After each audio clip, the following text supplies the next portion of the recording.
Leo, hi! Welcome to Mr. Queen PH. At ito ang inyong energy update ngayong March 16 to 31, 2024. This is a general reading. Just take what resonates. Watch your Sun, Moon, Rising, Venus for other messages. And thank you sa lahat ng mga sumusuporta dito sa ating channel. Just a reminder, gamitin niyo lamang ang reading na to bilang gabay. Pa-follow, like na rin ating Facebook at TikTok. Lahat po yan, Mr. Queen PH. Like, share, subscribe, turn on post notifications para lagi kayong updated sa ating mga readings. And please check out my Shopee. Available ang mga protection and prosperity items, bracelets, zodiac sign bracelets, and many more. Link on the description. Ayan, and if you're interested in private readings, you can book for a private reading. Meron tayong link sa description habang tayo ay naka 30% discount pa rin. Ayan. So, let's begin. Leo, what's up for March 16 to 31? Turn your worry into wonder. Surrender to the experience.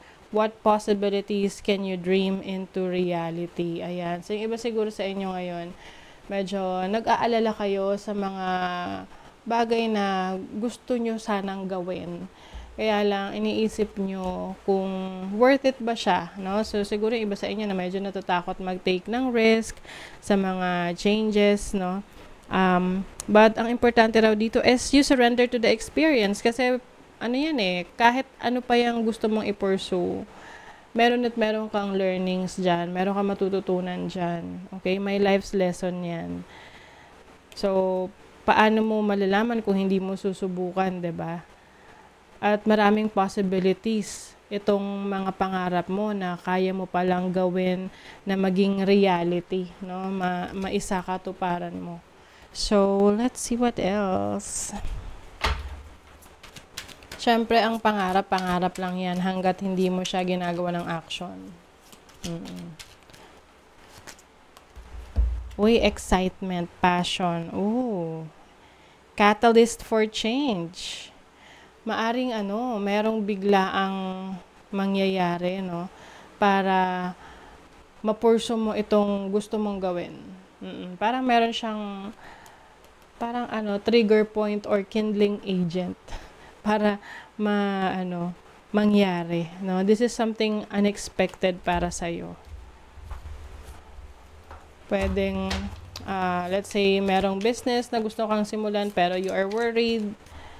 And then all of a sudden, nag-a-align lahat ng mga pangyayari sa iyo. And merong nag-offer sa iyo na magsimula kayo ng business. 'Di ba? Ganon. Phoenix transformation. You are rising from the ashes.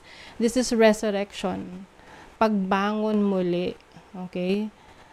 So I think itong pagsisimula ninyo, ito yung magbibigay sa inyo ng excitement. This is your new era. This is a brand new you, Leo. Okay? It's the beginning of a transformation in your life. So let's see your overall energy. Oops. Okay. Tignan natin to nag-flip. So, the King of Cups. You have so much love to give. You have so much passion to give. So, yung iba sa inyo, maaring meron kayong water placements, Cancer, Scorpio, or Pisces. What is your challenge? The Sun. Ang challenge ninyo is clarity. Ang challenge ninyo mismo yung sarili ninyo eh. Kasi the Sun is Leo energy, no? Maaring ito yung tipong nag-gain kayo ng confidence, okay? Alam mo na kaya mong gawin, pero minsan iisip mo kung kaya mo bang i-sustain, 'di ba? Kaya mong i-maintain. Kayang-kaya mo 'yan. Oo. Let's see your opportunity. Oh, King of Pentacles. Your opportunity ngayon ay related sa finances, kaperahan. Financial stability, being in control of your life, being in control of your finances. Yung iba sa inyo may opportunity na mag-improve ang inyong trabaho for the better, no? Meron ditong mapopromote, oo. may leadership role sa inyo, sa inyong career or business. Let's see your blessing. Anong blessing ng mga Leo? Wow! Leo, you are moving forward. You are going to your destiny. Your diretso yung ano mo yung focus mo ngayon. You are going toward success because the Chariot is about success. Being on top of your game. Some of you, meron kayong travel, blessings of travel. So yung iba sa inyo, itong pagta-travel nyo na to, lalo na kung meron kayong mga nire-research, ine-explore, ayan, maraming blessings pa yan na darating sa inyo. Yung iba sa inyo, merong mabibiling sasakyan. Kung kayo ay nag-a-apply ng car loan or talagang you have enough money to buy cash na sasakyan. Let's see the King of Cups. What is this? The Hermit. Yes. So, marami ka ng mga pinagnilay-nilayan about your life. And I think nakahanap ka ng clarity dyan. Lalo na nung time na mag-isa ka lang. Nung time na in-isolate mo yung sarili mo. Kasi minsan pag maraming nagbibigay ng advice sa atin, mas nalilito tayo Oo. So, kumbaga, you went deep within you. Kinilala mo ng lubusan ng sarili mo. Let's see, what is the Sun? You have the 5 of Wands.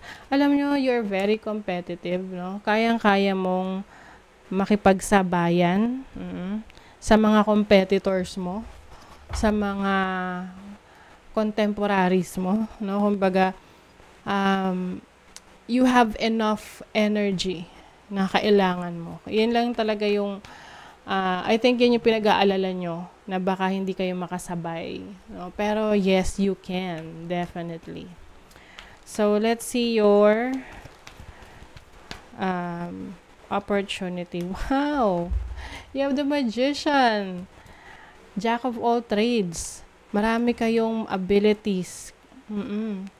Marami kayong kakayanan, resources, ayan na nasa harapan mo na yung resources na yan.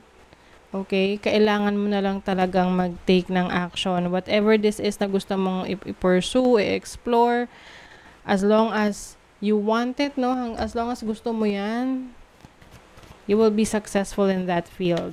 Yung iba sa inyo sa technology, communications, ayan, yan yung inyong talents or related sa health or sa day-to-day work.